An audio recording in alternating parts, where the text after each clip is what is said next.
बिस्मिल्लाहिर्रहमानिर्रहीम अस्सलामु अलैकुम वरहमतुल्लाहि वबरकातुहू। नाज़रीन, आज इंतहाई अहम दिन है। दो अहम तरीन केस हैं जो मुस्तकबिल का नक्शा आपके सामने वाज़ेह कर देंगे। सबसे पहले इमरान खान का साइफर केस और दूसरे नंबर पे इलेक्शन कब होने हैं। आज ये कहा जा रहा है कि इलेक्शन कमीशन शायद, ये बिल्कुल कंफर्म नहीं है, शायद आज अदालत में ये बयान दे दे कि इलेक्शन 28 जनवरी को या उसके आसपास कहीं होंगे और पूरी टाइम लाइन बता दे कि किस टाइम उन्होंने क्या क्या जिम्मेदारी पूरी की है और आगे उन्होंने क्या क्या करनी है और ये कितना ज़रूरी है आईनी तौर पे शफाफ इलेक्शन करवाने के लिए। तो एक तो ये बात है, लेकिन जो इससे भी ज़्यादा अहम बात है इस वक्त, जो इमरान खान को साइफर केस में फंसाना चाह रहे हैं जिससे हवा निकल चुकी है। नाज़रीन, उस केस में जो अहम तरीन चीज़ है वो इस्लामाबाद हाई कोर्ट में ज़ेर समाअत है। कोर्ट रिपोर्टर साकिब बशीर साहब ने इस पर रिपोर्ट भी किया था। जो साइफर केस में खसूसी अदालत में जज तैनात किया गया था, क्या उसमें पूरा प्रोसीजर फॉलो किया गया था? क्या वजारत कानून को ये इख्तियार था भी या नहीं था? क्या इस तैनाती के लिए वफाकी हुकूमत की मंजूरी ज़रूरी थी? और अगर वफाकी हुकूमत ने मंजूरी दी है तो क्या काबीना ने इसकी मंजूरी दी है? और रिपोर्टर्स का ये भी कहना है कि बेंच कुछ कायल नज़र आ रहा था जो सलमान अकरम राजा साहब ने दलाइल दिए थे इस हवाले से। उसके बाद फिर इतलात आई कि शायद बेंच तब्दील कर दिया गया है, उसमें जस्टिस मियां गुल हसन औरंगजेब के साथ जो दूसरे जज थे वो ज़रा तब्दील हो गए हैं, ये इतलात आ रही हैं। लेकिन ये केस बहुत अहम है, क्योंकि अगर इस केस में मामला इमरान खान के हक में जाता है तो फिर स्टे हो जाएगा और फिर साइफर मामले को जज अबुल असनाद जुल्करनैन के लिए चलाना मुमकिन नहीं रहेगा जिस स्पीड से वो चलाना चाह रहे हैं। जिस तरह वो दिसंबर से पहले या कम अज़ कम इलेक्शन से पहले सजा देना चाहते हैं वो भी मुमकिन नहीं रहेगा। तो ये बहुत सिग्निफिकेंट केस है और सिग्निफिकेंट दिन है। देखते हैं इसमें आज क्या प्रोसीडिंग होती है। अदालत ने जवाब तलब किया था और उसके लिए 2 से 3 दिन दिए थे, तो अब जवाब लेकर जाहिर है कि हुकूमत को आना है और बताना है कि किस तरीके से और क्या प्रोसीजर फॉलो किया गया था। दूसरी तरफ प्रोजेक्ट नवाज शरीफ लॉन्च हुआ था तो यकीन था, और आपको पता है कि बाजवा ने इसके हवाले से कुछ इंटरव्यूज़ में भी कहा था कि जब मियाँ साहब आएंगे सारे मसाइल हल हो जाएंगे, सब ठीक हो जाएगा। तो ये तो एक मुकम्मल मेगा डील का हिस्सा था कि नवाज शरीफ को इतनी बड़ी तोप है, इतनी बड़ी बला है कि वो आएगा तो कम से कम पंजाब में इमरान खान को काउंटर कर लेगा। सिंध में हमें वैसे कोई ख़तरा नहीं है, वहाँ जरदारी मौजूद है। शहरी इलाकों में हम MQM को दोबारा खड़ा कर देंगे। खैबर पख्तूनख्वा में अगर PTI की हुकूमत आ भी जाती है, इतनी तोड़ फोड़ के बाद भी तो इतना मैटर नहीं करता। खैबर पख्तूनख्वा को हम मैनेज कर लेंगे। और उसके लिए आपको मैंने बताया था कि एक ये भी तजवीज़ ज़ेर गौर है, जिस तरह अफगानिस्तान के लोगों को निकाला जा रहा है कि यहाँ से आप गैर कानूनी जो तारकीन वतन है उनको निकाला जाए, उसी तरह से दहशतगर्दी को बुनियाद बना के या उसका बहाना बना के, क्योंकि ओवरऑल इससे सिचुएशन एस्केलेट भी हो सकती है, खैबर पख्तूनख्वा के इलेक्शन पोस्टपोन कर दी जाए इंडेफिनेटली, तो बाकी सूबों में मौजें हो जाएंगी।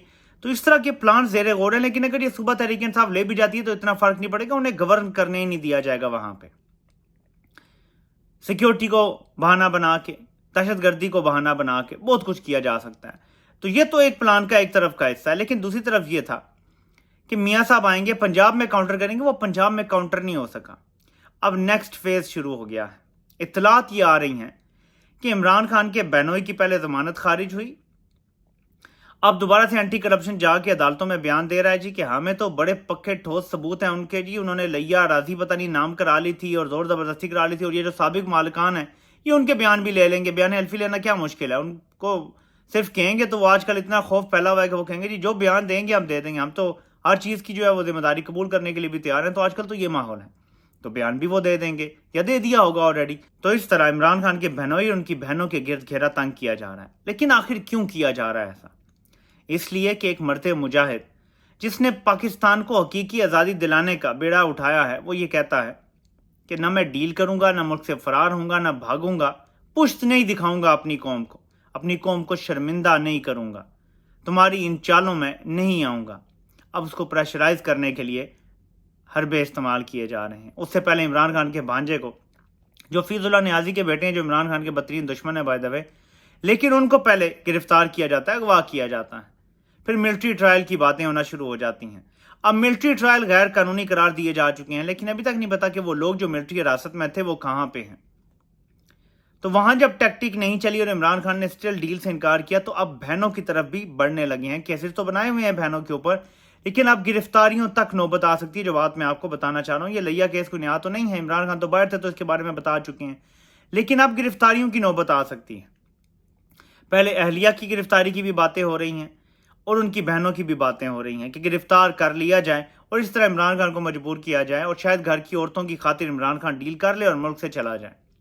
عمران خان نواز شریف تو ہے نہیں کہ جب بھی تھوڑی سی مشکل آئی تو فرار ہو گئے۔ عمران خان کو توڑنے کے لیے انہیں لگتا ہے کہ ہمیں کچھ بڑا کرنا پڑے گا، اور وہ بڑا یہی ہے کہ ظاہر ہے جب گھر کی عورتوں تک بات آ جائے تو کوئی بھی شریف مرد بالآخر ٹوٹ جاتا ہے۔ میرے خیال میں یہ حربہ اس لیے استعمال کیا جا رہا ہے۔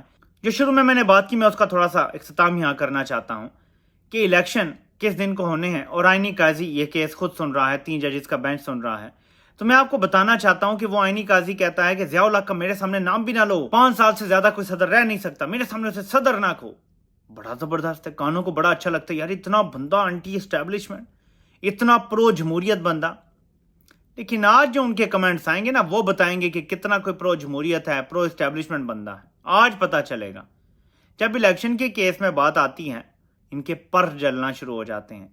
جب تک وہاں سے اشارہ نہیں آئے گا، الیکشن کی طرف کوئی جاتا ہی نہیں ہے۔ عمر عطا بندیال صاحب نے شروع میں پھرتیاں دکھائیں، بعد میں وہ بھی جھاگ کی طرح بیٹھ گئے، اور میں آپ کو یقین دلاتا ہوں کہ اگر جسٹس منیب اختر کی قیادت میں وہ بینچ ہوتا اور چیف جسٹس نے اس کو ایڈ کر رہے ہوتے ہیں، میں یقین سے آپ کو بات کہتا ہوں کہ جو بھی آنا تھا فیصلہ ضرور آنا تھا۔ بے شک جج دباؤ میں آ کے نہ دیتے فیصلہ اس کے حق میں اور جسٹس منیب اکیلے کھڑے رہ جاتے، لیکن انہوں نے فیصلہ ضرور سنانا تھا۔